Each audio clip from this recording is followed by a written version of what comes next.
To save his grandma, the billionaire CEO married her, but his secret crush was the real shock. The old woman was on the ground, bruised and breathless. "I shoved me," she whispered, "because I don't belong here." A group of wealthy women stood over her, sunglasses sharp. "This is a private community. Go back to where you came from." Then came the voice. Not loud, but unwavering. "You just violated California Penal Code, SS 242 assault and battery. You've got 5 seconds to apologize, or I'll make you famous in court." Everyone turned. A young woman, hair pulled back, shoes worn, holding nothing but a briefcase and a burning sense of justice. The crowd backed off. The old woman blinked up at her. "Young lady, what's your name?" "Maya." "Are you married?" "No, ma'am." "Good." She smiled mischief in her wrinkles. The woman in the plaza. The late afternoon sun cast long shadows across the quiet plaza, painting golden light onto cracked sidewalks and the faded chalk lines of an old hopscotch game. Maya Jensen adjusted the strap of her worn leather bag and moved quickly, the clack of her shoes steady, her steps familiar. She had just one more legal consultation for the day, one more favor, one more free piece of advice given to someone who couldn't afford anyone else. But the shouting stopped her.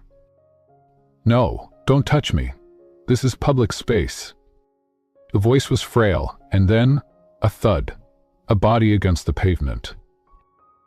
Maya's bag hit the ground before she even realized she'd moved. Ahead, a cluster of yoga-clad women stood in a half-circle, towering over an elderly woman with short silver hair and bruising already blooming on her hand. "This area's private," one of them snapped. "We pay to live here. Go pick through trash somewhere else." Maya stepped between them. "I suggest you back away," she said, her voice even, her breath tight. One woman scoffed. "Who even are you?" Maya crouched down, ignoring them. She gently took the old woman's hand. "Are you okay, ma'am?" "Better now," the woman rasped, eyes watery but sharp. "They think a pair of Lululemons makes them God." Maya stood and faced them again. "You just committed battery under California law, Penal Code 242. If this woman presses charges, that's a misdemeanor, punishable by 6 months. The woman laughed, until she held up her phone. "I'm a lawyer," she added, voice low and certain, "and this entire conversation is being recorded." Silence. The yoga women backed away slowly, like mist in the wind. One muttered something about crazy people, but none dared look back. When they were gone, Maya turned and knelt. "What do you need, a doctor?" "No, just someone who remembers I'm not invisible." Maya smiled. "Then we're even. I needed a reason to breathe today." The woman tilted her head. "You're not from around here." "I moved to Long Beach last fall. Took the first job I could get." "Legal aid?" "Yep." "You're not married, are you?" Maya blinked. "Excuse me?" "I asked if you're married." "Why? Why?" The old woman reached into her pocket, pulled out a faded photo. It showed a handsome man in a military uniform, tall and broad-shouldered, standing beside her younger self in a field of lemons. "I have a son," she said, "and you just passed the test I've been waiting to give." Maya opened her mouth, closed it again. "I appreciate the offer, really, but I'm not asking you to love him. Just meet him. See if he has the good sense to recognize what you are." Maya shook her head. "Ma'am." "Evelyn. Evelyn. I didn't help you for anything and—" Evelyn smiled. "That's exactly why you passed." Maya stood. "I have to go." Evelyn waved a hand. "So do I, but I'll send him anyway." And just like that, she walked off, dusting herself off like nothing had happened. Maya didn't think about it again until 3 days later, when a matte black SUV pulled up outside her office. And a man stepped out, black t-shirt, jeans, broad shoulders, sharp jaw, zero smile. "Are you Maya Jensen?" he asked. Who's asking? He's in Langston. He extended a hand. She hesitated, then shook it. My mother sent me. Maya stared. She was serious? Deadly, he said. She wants me married, apparently to you.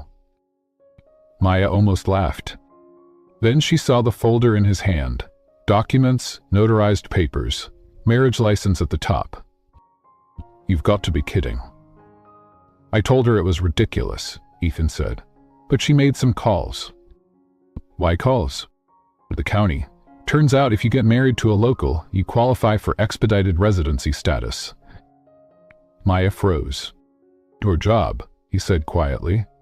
They're threatening to let you go unless you get California ID, fast. Did she know that? My mother has more ears than God. They stood in silence. Look, he said, I don't want this any more than you do, but it solves both our problems. I keep my mother off my back, you keep your job. Maya crossed her arms. You're really willing to marry a stranger? You helped my mother. She thinks that makes you a saint. That's good enough for me. She blinked. Do you always do what she says? Then why now? He didn't answer. But something in his eyes, something tired and soft and buried under years of control, said, because I owe her everything. Maya looked down at the paper, then back up at him. You're just a guy, right? He nodded once. Just a guy. She would later remember that line. Because he wasn't. Not even close. But right then, she shook his hand. Fine, she said. Let's get married. Chapter 1. The Stranger. The wedding was over in 12 minutes. No flowers, no cake. Just a signature, a city seal, and two people who barely looked at each other. They stood outside the downtown courthouse, both squinting into the late afternoon light, pretending the decision they'd just made was a rational one. It wasn't. Maya Jensen hadn't dreamed of marriage. She hadn't even thought about it since her mother died 2 years ago, leaving behind a shoebox full of bills and a tattered dream of putting her daughter through school. Maya had done it anyway, on her own, scrubbing floors and working weekends, studying while half asleep on a borrowed mattress. And now, she was married. To a stranger. For reasons that couldn't be written on a Hallmark card. You hungry? Ethan asked, voice flat but not unkind. Maya looked over. He was scrolling through his phone, thumb flicking without focus. Nor still gotta eat. I said I'm fine. He nodded, pocketed the phone, then led her toward the street. They ended up at a quiet Vietnamese cafe, tucked between a laundromat and an insurance office. It smelled like cilantro and star anise, like comfort Maya hadn't let herself feel in years. They sat in silence as the server brought water. Maya didn't touch hers. Ethan finally spoke. So, what now? You tell me. This was your mother's idea. He raised a brow. You didn't have to say yes. I did if I wanted to keep my job. Honey, I thought lawyers didn't fold so easily. She looked up, and I thought bodyguards didn't act like CEOs. For a split second, something flickered behind his eyes. Amusement? Surprise? It was gone before she could name it. I'm just good at keeping things in order. Right. That explains the tailored jacket and the $10,000 0-cents watch. He didn't respond, just tapped his spoon once against the table, then looked at her. Really looked. You don't trust me. I don't trust anything that comes wrapped in money. He nodded slowly. Fair. The food came. Maya pushed noodles around in her bowl. I'll pay you back, she said suddenly. Housing deposit, the legal fees, the time, all of it. I don't need your money. I do, she said. I need to pay my own way. Ethan tilted his head. Why? She met his eyes. Because I've spent my entire life being underestimated. I won't let this be one more thing someone uses to own me. He went quiet for a moment, then said, I respect that. That made her pause. He wasn't mocking her, wasn't deflecting, just listening.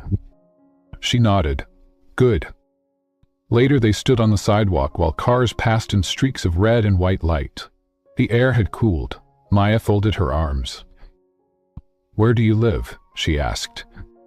He gestured behind him. Near Ocean Avenue. It's quiet. I live there now too. He looked at her, then away. Not unless you want to. She nodded slowly. Separate addresses then. For now, fine by me. He pulled a set of keys from his jacket pocket and handed her one. What's this? The place my mother bought for you this morning. Maya blinked. Excuse me? You wanted property in your name. You've got it. I didn't agree to. It's small. 1 bedroom, near the courthouse. Clean, safe. She looked down at the key in her palm. It felt heavier than it should. I'll pay her back too. Ethan gave a rare half-smile. Try telling her that. I will. Well, they stood there a moment longer. The city buzzed around them. Distant sirens, laughter from a bar down the block, the rhythm of 1,000 lives passing by. Do you really think this is going to work? She asked. This? He asked. The contract. This arrangement. He didn't smile this time, just said quietly, I think some things don't have to make sense to be exactly right. She looked at him, and something in her chest ached. Not because she believed him, but because part of her wanted to. That night, Maya stood alone in a condo she technically owned. It was sparse. Just a mattress, a kettle, a single photo left on the counter of a young Evelyn Langston holding a boy with storm-colored eyes. The caption read, He never cried once, he just looked at me, like he already knew the world was broken. Maya traced the edge of the frame with her finger. She didn't know what she was doing. She didn't know if she'd regret it tomorrow. But she knew one thing. For the first time in months, her hands weren't shaking. And that had to count for something. Chapter 2. The Man with No Wallet. The next morning, Maya woke up to silence. No roommate banging pans, no sirens clawing through paper-thin windows, no radiator rattling like an old cough. Just sunlight pushing softly through pale linen curtains and the quiet hum of a refrigerator that actually worked. It didn't feel real. She padded barefoot across polished hardwood, opened the fridge, and stared at the single bottle of water someone had left behind. A handwritten note sat beside it. Didn't want to assume your taste in milk. Or anything else. No flourish, no signature, just the one letter. She folded it once and tucked it in her wallet. 2 hours later, she stood outside Langston Tower, 54 stories of steel and glass carved into the Long Beach skyline. The sun bounced off its mirrored surface, blinding and unforgiving. This was where Ethan claimed to work, the security director gig. Maya wasn't snooping, not really. She just needed to understand. She walked into the front lobby, head high. People buzzed around her in heels and pressed slacks, IDs clipped neatly to their chests. A fountain murmured near the elevators. The smell was a mixture of espresso and expensive perfume. She approached the front desk. Hi, I'm here to see Ethan Langston. He works in security. The woman behind the desk didn't blink. A moment she typed something, then paused. I'm sorry. There's no Ethan Langston listed in our... Maya frowned. Are you sure? Another few keystrokes, the woman's expression changed. Just slightly, like someone who realized she had almost said too much. And then, I'm sorry. I'm afraid I can't help you. That evening, Maya waited outside the cafe from the day before. She wasn't sure why she'd texted him. She hadn't expected him to say yes. But he did. He arrived 5 minutes late, dressed in jeans and a dark gray hoodie. He looked less like a CEO now and more like a man trying not to be seen. Sorry, he said, slipping into the chair across from her. I stopped by your work today, she said, skipping hello. He didn't flinch. Why? Then who you are? She nodded slowly. And we said there's no Ethan Langston in security. His gaze didn't waver. I'm in executive security. Most of what I do is private. They're not going to list me under interns. Why not just say you're in upper management? Because I'm not. She narrowed her eyes. You're a terrible liar. I'm not lying, he said calmly. I'm just not telling you everything. But that stopped her. Why? Because, he said, you agreed to marry a man who didn't promise you anything, and that works better for both of us if you don't start asking for more. She stared at him. You think I want more? I think, he said softly, you're smart enough to know that if you did, I'd let you down. The air between them shifted. He wasn't being cruel, just honest, and somehow that made it worse. So what's the truth? She asked. Are you broke? Are you a trust fund runaway? Are you someone with a fake name and a list of IOUs longer than your mother's wine collection? He almost smiled. Would that make you feel better? She said, but it'd make you human. He leaned forward, elbows on the table. I'm not broke. She exhaled, a tight breath she hadn't meant to hold. When I've learned that telling people who I am changes the way they look at me, including people like you. I'm not like them. He didn't say anything. She looked away. I just want to know what I signed up for. I do. After dinner, they walked in silence toward the edge of the pier. The wind pulled at Maya's coat. She didn't mind. I never told you why I came to Long Beach, she said. You don't have to. I want to. He waited. My mom passed away 2 years ago. Liver cancer. She left behind debt and silence, the kind that fills a room like smoke. So I moved, took the first law job I could find. I wanted a fresh start. Did it help? No, really, but at least the pain had a new name. He glanced at her, which is starting over. They stopped at the edge of the pier. Below them, the water moved like a living breath. You always speak in metaphors, he asked. Only when I'm trying not to fall apart. He turned toward her. You're not going to fall apart, Maya. And she almost believed him. Why not? Because you married a man with no wallet, no name tag, and maybe no clue what he's doing. But he knows one thing. Well, he looked at her then, really looked. You didn't say yes because you needed saving. You said yes because you knew how to save yourself. She blinked hard. And for the first time since signing that paper, she let herself smile. It's just a little. Later that night, as she stood at her kitchen sink, rinsing her tea mug, Maya felt her phone buzz on the counter. It was a text from an unknown number. The fridge will be stocked by morning. Hope you like strawberries. She stared at it for a moment. Then typed back. I prefer blueberries, but thanks. Pause. Then the reply. Noted, blueberries it is. And just like that, her new life began. Not with fireworks, not with promises, just with fruit. And the growing certainty that nothing about this man or this marriage was what it seemed. Chapter 3. The House and the Lie. Maya stood barefoot on the threshold of. It was modest, clean, smelled faintly of cedar wood and paint. A real estate agent had probably lit a candle for showings, then forgot to blow it out. The floor creaked gently in the hallway, a sound that made the place feel lived in, even though no one ever had. It was hers now, on paper anyway. The title deed was tucked inside a slim envelope sitting on the marble counter. Her name typed in bold. Maya Rose Jensen, sole owner. She stared at it. It didn't feel like winning. It felt like borrowing a future that didn't belong to her. The door buzzed. She opened it to find Ethan standing there in a black hoodie, a Trader Joe's bag in one hand and a bottle of orange juice under his arm. You don't answer texts? The phone was charging. I brought breakfast, he said. Sort of. She stepped aside. You didn't have to. I know. He moved through the condo like someone who had seen it a dozen times before, which, she supposed, he had.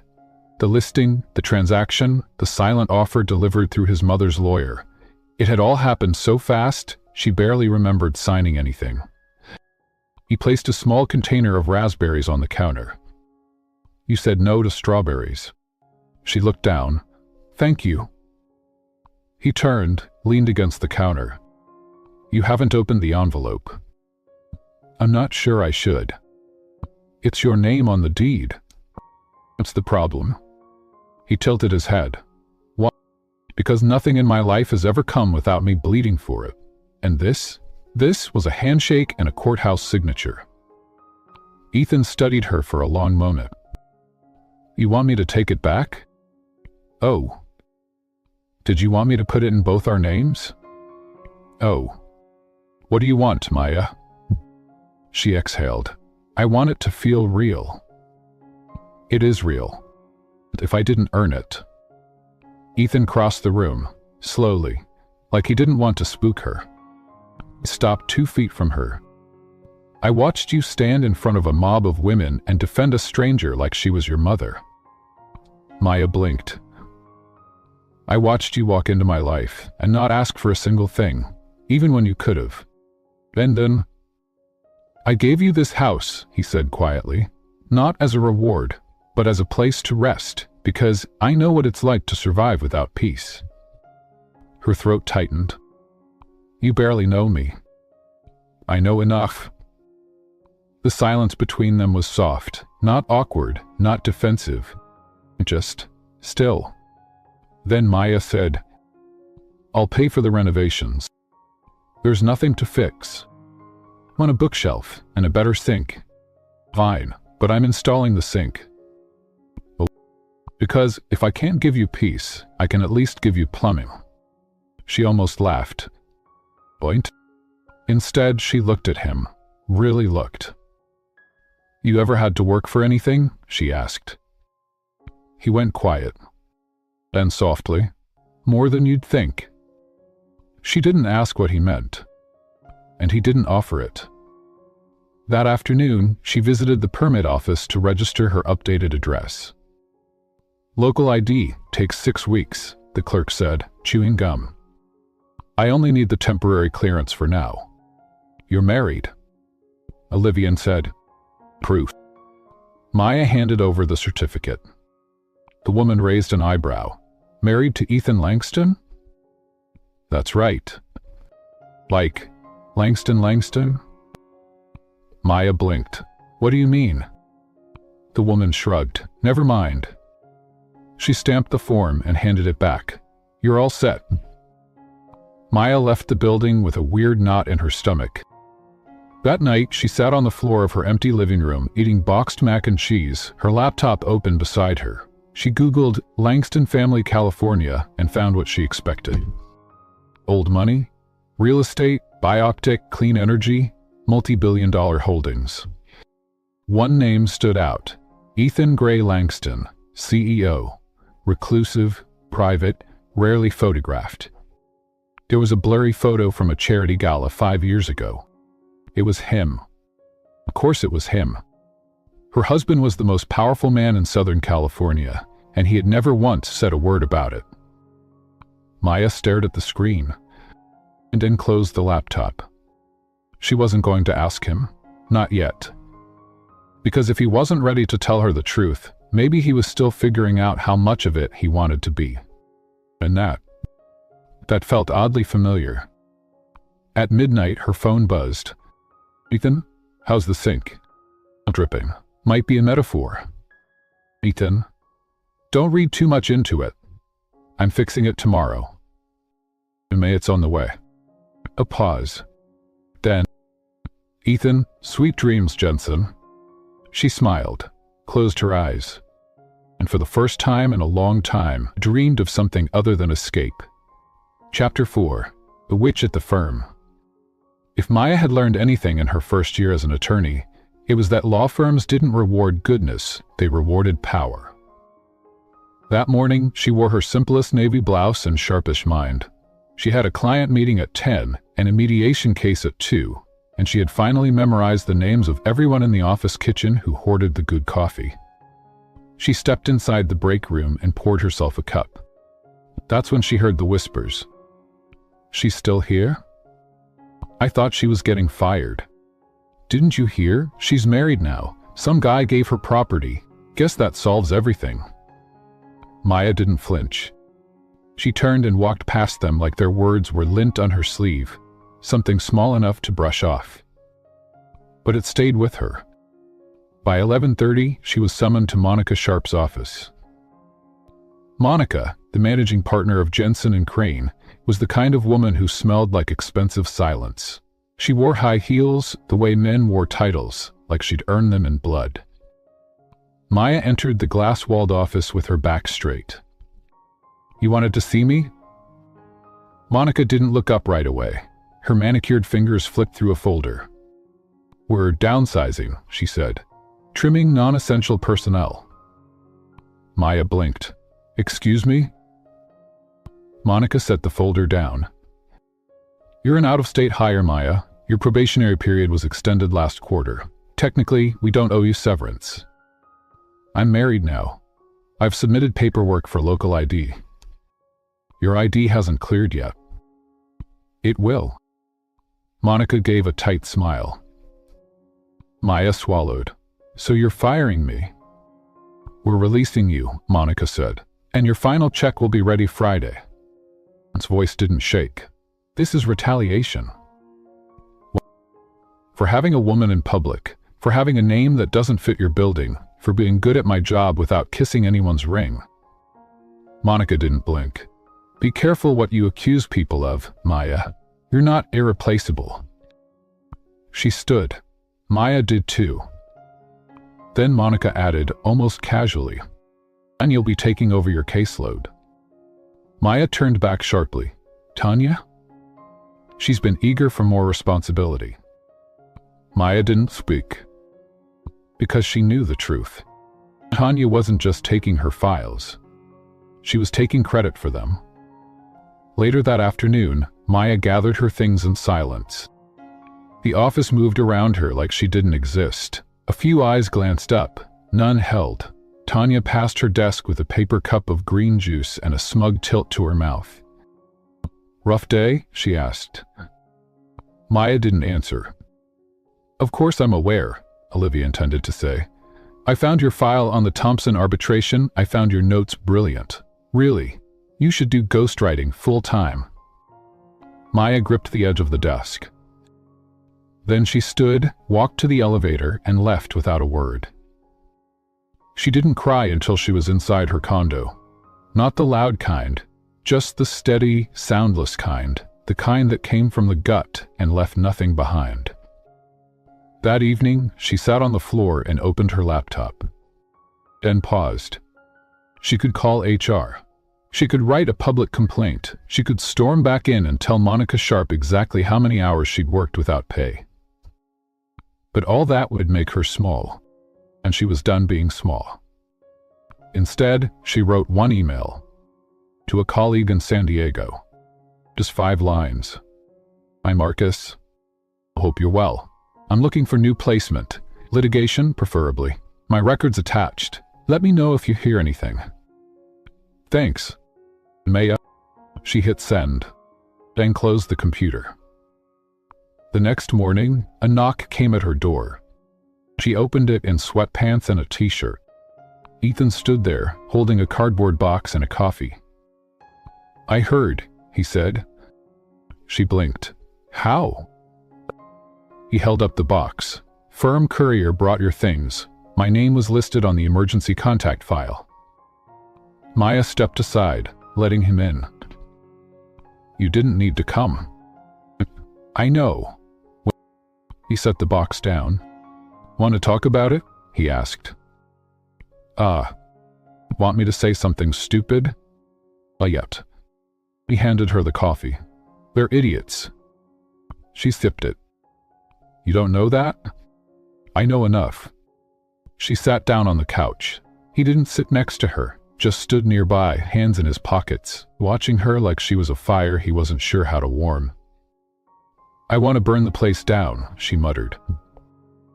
I'll bring the matches. She smiled, barely, and said, They're going to give Tanya a promotion for stealing my work. He nodded slowly. I used to think if I worked hard enough, people would see me, she said.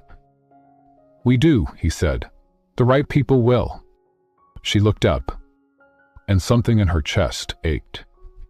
Not with defeat, but with clarity. This wasn't the end. This was the line, the before, and the after. And she was standing on it now, and with no one behind her. And Ethan, somehow, waiting in front. Chapter 5. The Man She Married. 3 days passed. 3 days of silence. 3 days of no job, no offers, and no appetite. On the 4th day, Maya got a call. Blocked number. She almost didn't answer. Hello. A woman's voice, too chipper. Jansen, this is Dana from Westwell Legal Media. We'd like to verify your attendance at tonight's gala, the one hosted by Langston Holdings. Maya sat up. There must be a mistake. You're on the guest list, priority access, black dress code. Maya blinked. Who put me on that list? The woman smiled through the phone. Mr. Langston, of course. She didn't want to go. But she went. Because part of her, the angry part, the curious part, needed to see it with her own eyes, needed to understand why her name was still sitting in his world, even as the rest of it seemed to forget her. She wore the only black dress she owned, simple, clean, understated. She slicked her hair back and wore no jewelry. If she was going to walk into a room of power, she wasn't going to pretend she belonged. She'd just be there. The Langston Tower ballroom sat like a chandelier-lit cathedral above the city. Every step echoed, every dress sparkled, waiters passed with silver trays that weighed more than her rent. And at the center of it, Ethan. Not in jeans, not in a hoodie, but in a black tailored suit, tie off, collar open, drink in hand. And surrounded. She hadn't seen her yet, but someone else had. Isn't that Maya Jensen? Someone whispered. Wasn't she fired? I heard she married into money. It doesn't look like it. Look at her shoes. Maya felt her heart harden, not with shame, but steel. She moved across the room like a knife slicing silk. And when Ethan turned, their eyes met. Could he stilled? For a second, just 1 second, something slipped in his expression. Relief? Maya, he said, setting his glass down. Mr. Langston, she replied coolly. Or should I say, CEO Langston? The small group around him fell silent. Ethan didn't flinch. Walk with me. I've been running. Olivia nodded, not looking. Maya. You lied to me? He exhaled. I didn't lie. I withheld. She stepped closer. You let me walk into that firm every day thinking I had no power. You let me get fired while everyone laughed behind my back. I didn't laugh behind your back. I know. I paused. I laughed in front of mine. The ballroom hushed as the air between them thickened. I didn't want to be saved, she whispered. I know. Then why did you do it? Ethan's jaw flexed. Because I couldn't watch them take what you built. You had no right. He nodded. You're right. I don't want your rescue. But then take something else. What? He turned, raised a hand. The music stopped. The light shifted. And then he did the unthinkable. He stepped onto the small dais at the center of the ballroom. Ladies and gentlemen, he said, tonight's gala was originally meant to honor Langston Holdings' recent merger. But I'd like to change that. The crowd stilled. Tonight, I want to recognize someone else. Maya froze.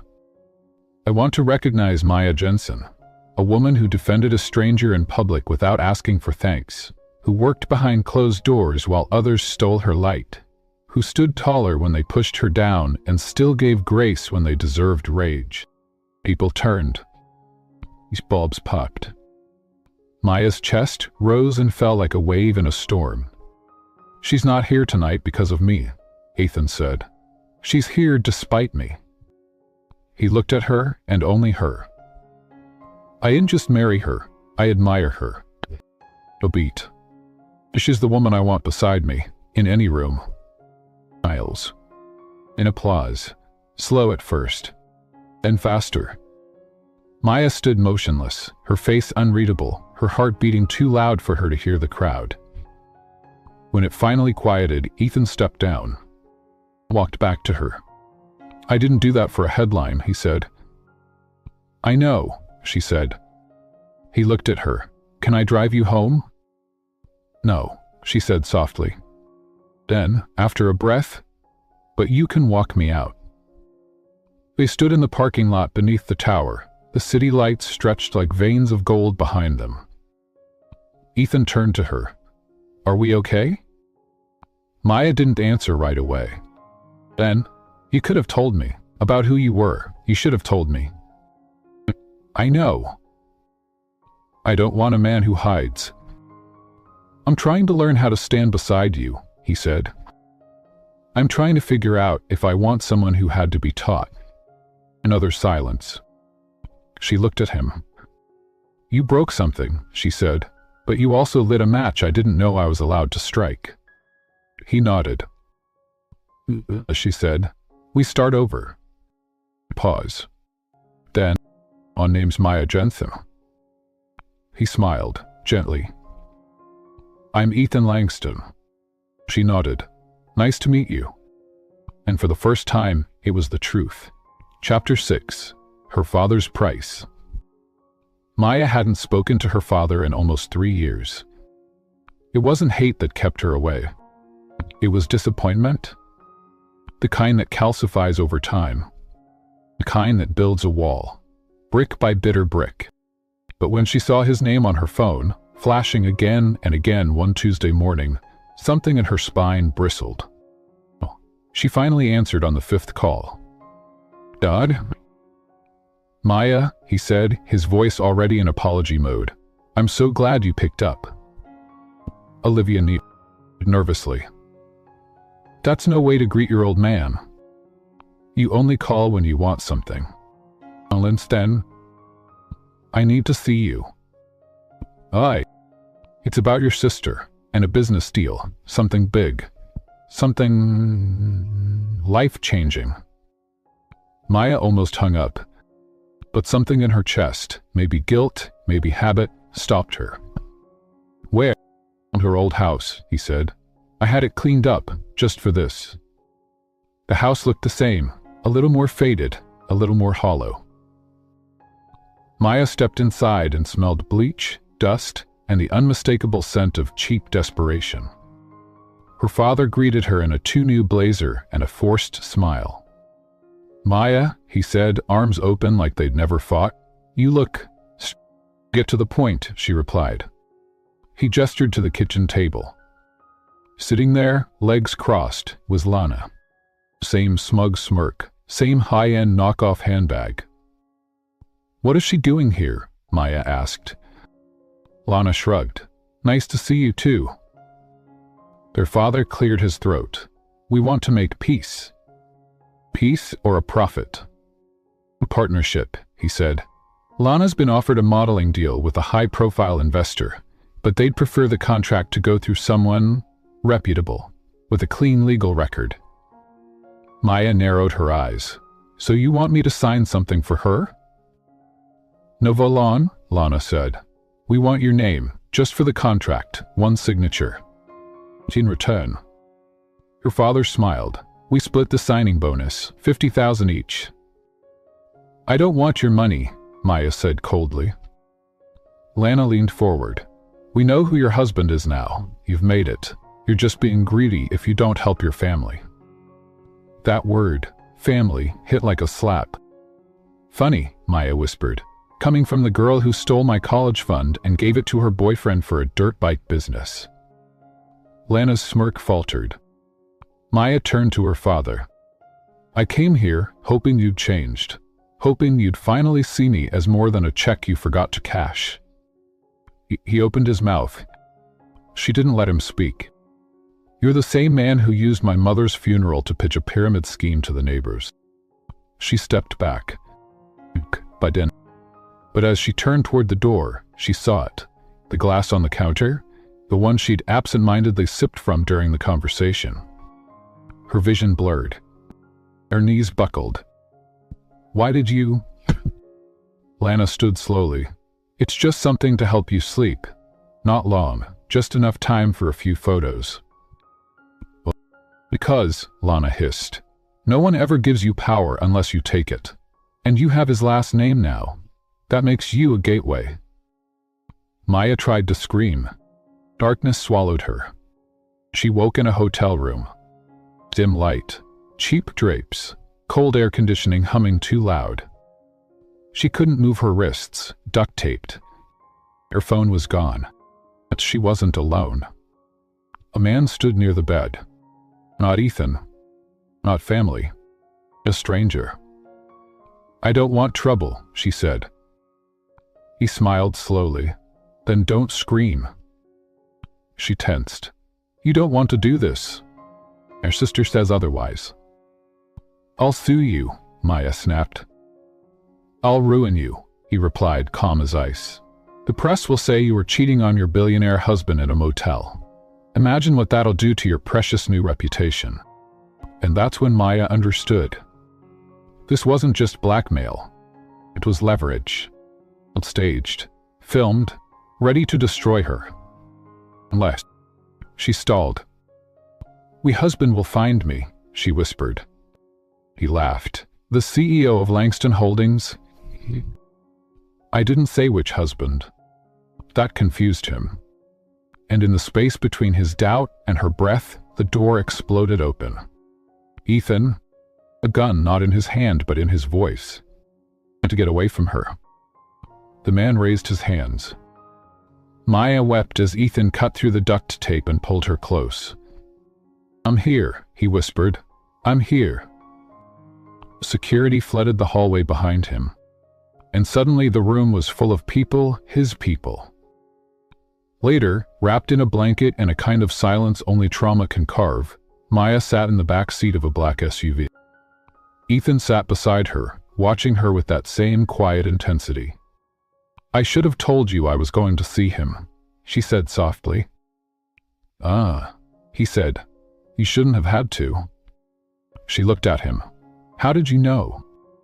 "I had your location on autoping. After the gala, I told my team to keep an eye." "You were watching me?" "No," he said. "I was protecting you, even if you hated me for it." She looked down at her shaking hands. "I'm not okay." "You don't have to be. I don't want this life to change me." He reached out slowly and took her hand. "It already has," he said. "You're stronger than you've ever been." She closed her eyes. "I feel like glass." "Glass can cut," Ethan said, "especially when it breaks in the right direction." Chapter 7. The Woman in the Hotel Room.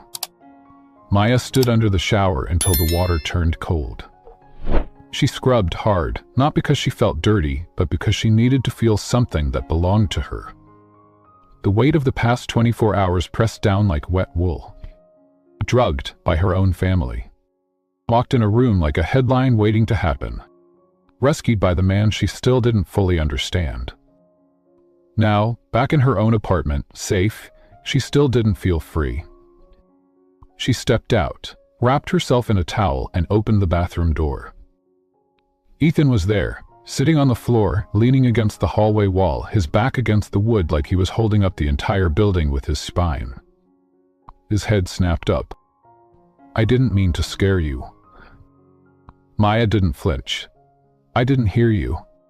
He stood, slowly. "I didn't want to leave." "You didn't have to stay." "I wanted to." They stared at each other in the dim light of the hallway. Something unspoken passed between them, thick as storm wind. "Are you okay?" he asked softly.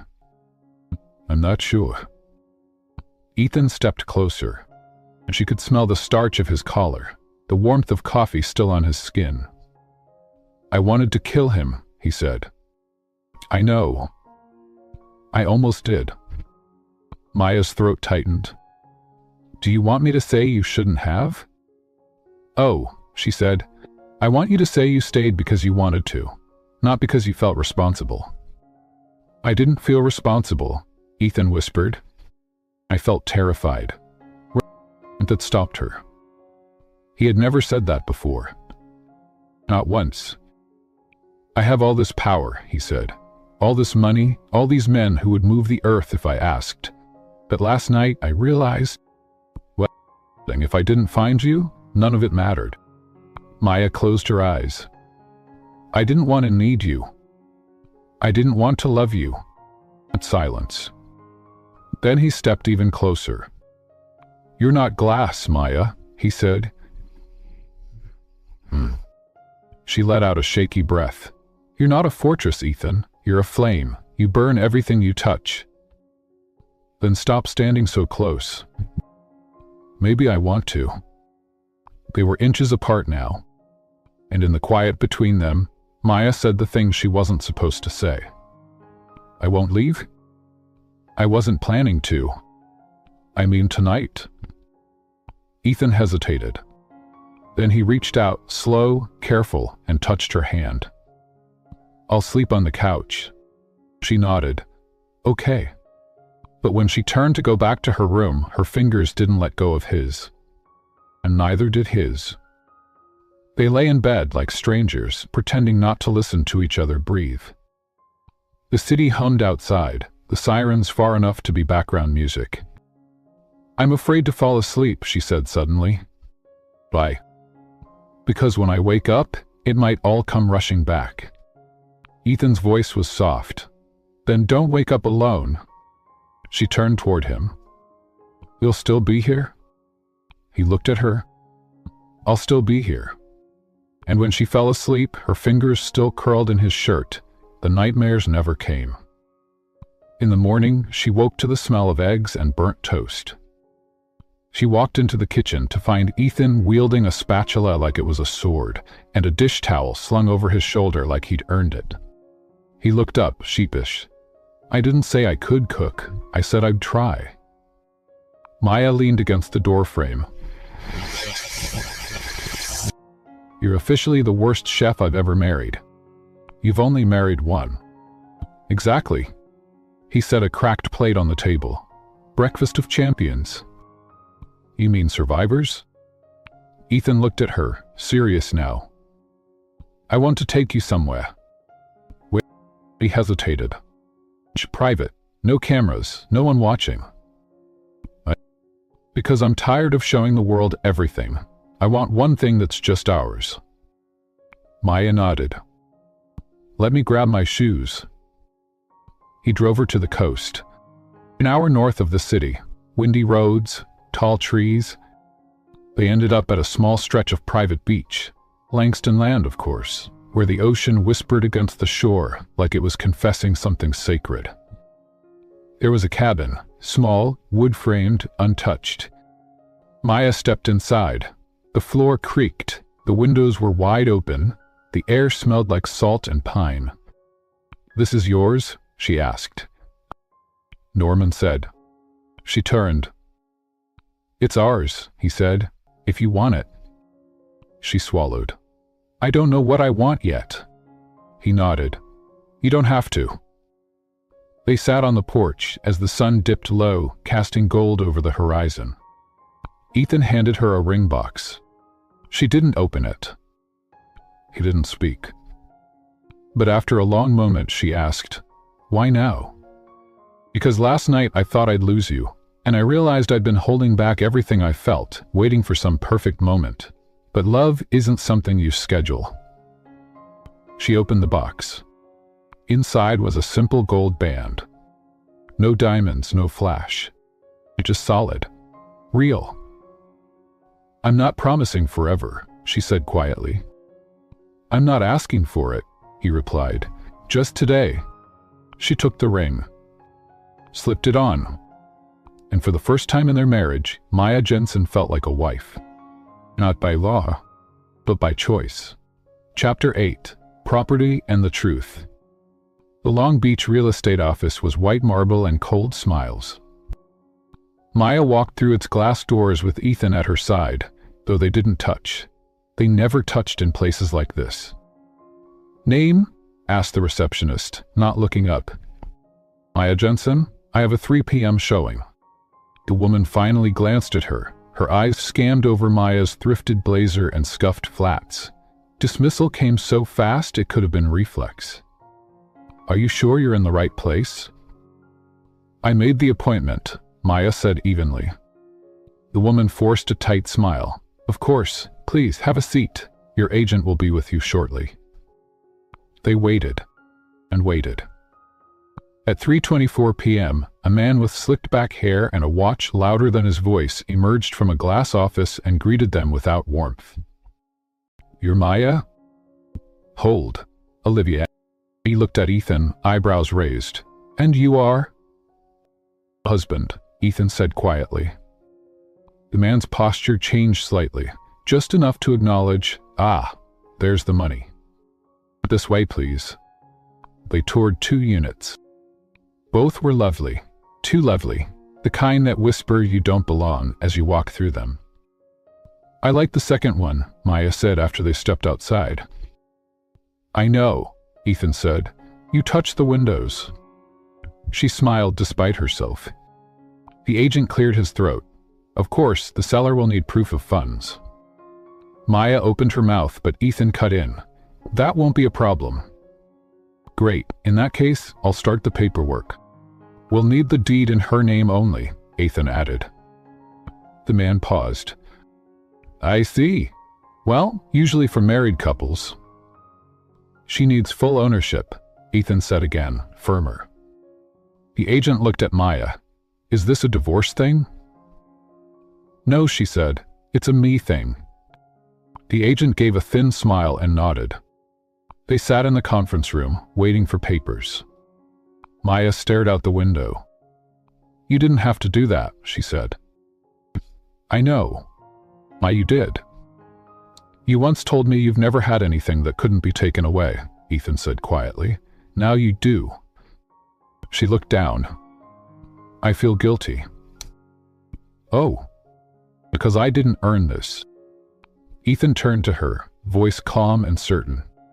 "You earned this the moment you walked into a plaza and stood up for someone who couldn't stand for herself." But she said nothing. So he added, "And you've earned it every day since." The door opened. But it wasn't the agent. It was Tanya, from the firm, dressed in heels too high and a smirk too wide. "Well, well," she said, voice sticky. "Didn't expect to see you here, Maya. Upgrading from apartments to mansions?" Maya stood slowly. "What are you doing here?" "I work here now," Tanya said, flashing her badge. "This firm was smart enough to see talent when it walked through the door." I turned to Ethan. "And you must be the husband. Been hearing all sorts of things about you." Ethan's smile was polite, empty, lethal. "I doubt that." "Anyway," Tanya said, looking back at Maya, "hope you find something. Humble. Wouldn't want your little charity marriage to collapse under mortgage pressure." Maya didn't respond. But Ethan stood and handed Tanya a card. She looked down and paled. Because it was his card. The real one. With the embossed seal of Langston Capital Holdings and his title. Chairman and CEO. Tanya looked up slowly. You're him." "Unfortunately for you," Ethan said. "Yes." He turned to Maya. "For shall we?" Maya nodded. But before they could leave, Ethan looked back. "I and Tanya," he said, voice velvet and steel. "From this moment on, your firm will never do business with any Langston affiliate, present or future." Tanya's mouth dropped open. "Then Maya?" She walked out with her head high, her palm warm against the envelope that bore her name. Later that evening, back at the condo, Maya sat cross-legged on the floor, the deed spread out before her. "It feels unreal," she whispered. Ethan knelt beside her. "It's real. You're giving me everything." "I'm not giving you anything," he said. "I'm returning what the world tried to take." She looked at him, and for the first time, Erin saw a man hiding behind status or guilt or protection. And she saw a partner. "Then maybe I owe you something too." He raised an eyebrow. "Like what?" She smiled. "A place beside me, not in front, not behind." Ethan reached for her hand. "I'll take it." Touching Jenna 9, the officer gossip and the elevator door. Monday morning hit like a slap. The buzz in the Langston Holdings building wasn't about market trends or quarterly projections. It was about her. Maya felt it before she even stepped off the elevator. The quick glances, the half smiles that never touched eyes, the sudden hush when she passed. She'd worked hard to belong here. Quiet, clean work, no mistakes. But the truth had leaked. Somewhere, somehow someone had discovered she was married to the CEO. And no one at Langston liked surprises, especially ones that wore $39.00 shoes. She reached her desk to find an envelope waiting. Inside, a tabloid clipping. "Who is Ethan Langston's secret wife?" The photo was grainy but unmistakable. Maya stepping out of his car, her hand in his. Scrawled in red marker on the bottom. "Didn't peg you for a gold digger, Maya." No signature. Just cruelty. She folded the clipping in half and dropped it into the trash. Then she sat down, because she had work to do. By noon, the whispers had become voices. "Did you see her shoes? Please." She must have trapped him, probably pregnant. "I only married her to shut his mother up." I bet she blackmailed him. Those types always do. Maya kept her head down. Her fingers moved across the keyboard like nothing had happened. But inside, her lungs felt tight. Her spine screamed for escape. And she stood. Across the floor. Pushed the elevator button with more force than necessary. The elevator opened. She stepped inside. And nearly collided with Effin. They both froze. Not because they hadn't seen each other in days, but because everyone else had. Eyes widened, mouths opened, and then someone hissed, too loud. "That's her." Silence fell across the lobby like a drum. Ethan looked at Maya, then reached out and took her hand. She tried to pull away, reflex, fear, pride. He didn't let her, Olivia said. He stepped into the elevator with her. The doors began to close. Someone shouted, "Is it true? Did she trick you?" Another added, "Come on, Ethan, you can do better." Maya's heart pounded in her throat. The doors began to shut. And then Ethan pressed the hold button. He turned, faced the crowd, and said, in a voice that carried through glass and this is Maya Jensen. She is my wife. It's not because I lost her bet. Not because I was blackmailed. And certainly not because I needed saving. She's my wife because I looked at the world and I chose her. The room went still. Ethan stepped fully back inside, hit the close button again. This time no one stopped him. Inside the elevator, Maya didn't speak. Neither did he. But when the doors opened onto the executive floor, she whispered, "Why?" He turned to her, his voice quiet now. "Because I won't let anyone steal your name, your work, or your dignity again. Not even in whispers." Maya swallowed hard. "You didn't have to do that." He smiled. "You're right, but I wanted to." She looked at him. And in that moment, she didn't see a billionaire. He saw the man who remembered who she was before anyone knew her name. That afternoon, she received flowers at her desk. No note. Just blue hydrangeas, her favorite. The vase bore a tiny silver tag. The long gun Maya Langston. No apology. No explanation. Just presence. And somehow, that was everything. Chapter 10. Signed, not borrowed. The conference room was full. Not of people of eyes. The Langston Group board meeting had drawn the city's most polished sharks, developers, attorneys, men with suits that fit like threats and smiles sharper than contracts. At the far end of the to his right sat an empty chair. Maya's. She stood just outside the doors, watching, breathing, not hesitating, calculating. The last 90 days had been a blur of transformation. The secret marriage, the public outing, the ambush in the hotel room, the house deed, the tabloids, the gossip, the rescue. And still, somehow, she stood. Not because someone saved her, but because she learned how to stand taller while bleeding. A woman's voice cut into her thoughts. "Are you sure you want to do this?" It was Evelyn Langston, Ethan's mother. Dressed in soft gray silk and no makeup, she looked more human than she ever had before. Maya nodded. Evelyn tilted her head. "It's not easy. Being beside someone the world always watches. It requires more than strength. It requires clarity." "I'm clear," Maya said. Evelyn studied her, then smiled. "Good," she said, "because I don't want a daughter-in-law who bends. I want one who breaks the world's teeth when it bites." Maya stepped forward and opened the door. The room fell silent as she entered.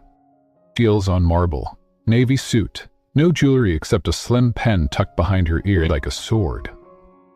She walked to the table and took the empty seat beside Ethan. A few men exchanged whispers. Who is she? If he's not on the board. Wasn't she? And the wife. Then didn't look at her. But his hand slipped below the table and found hers. He squeezed once. Let go. Then spoke. There's a new addendum to the mid-civic development contract, she said. It violates 3 housing ordinances, 2 environmental codes, and unless Langston Holdings wants to be the next headline in civil violation litigation, it needs to be written. No one spoke. So she continued. I've already written it. And she passed copies down the table. Page 6, Section 4, Clause 13. Someone muttered, "Who the hell is she?" Ethan looked up, calm and deliberate. "This is Maya Jensen Langston," he said, "my wife, and Langston's new in-house counsel." Silence cracked in. Maya didn't smile. She didn't need to. One of the board members glanced over the new contract, whistled low. "She's good," he muttered. Maya looked up. "I'm not good," she said. "I'm prepared." That night, Ethan poured her a glass of wine as they stood on the balcony of the home he once wanted to hide from her. The ocean spread out like ink below the cliff. Maya took a sip, then handed him an envelope. "What's this?" he asked. "My new business registration," she said. "Jensen Legal, boutique advisory firm. I'll still consult for Langston, but I want something of my own." Ethan unfolded the paper. Maya Jensen, managing partner, he read aloud. She leaned against the railing. "I don't want to borrow power anymore," she said. "You never did." She looked at him. "I borrowed your name, but everything else I built?" He set the glass down. "You didn't borrow my name," he said. "You chose it." She smiled. "Maybe now I'll keep it." Later that night, she found him on the floor of their bedroom, surrounded by sketch pads. He looked up, embarrassed. "You draw." "Badly," he said. "What is that?" He handed it to her. It was a rough pencil sketch of her, standing in the doorway of their first apartment, holding coffee, barefoot, half smiling. "This is terrible," she said, laughing. "I know." She looked up. "It's mine." He grinned. "Exactly." She sat beside him.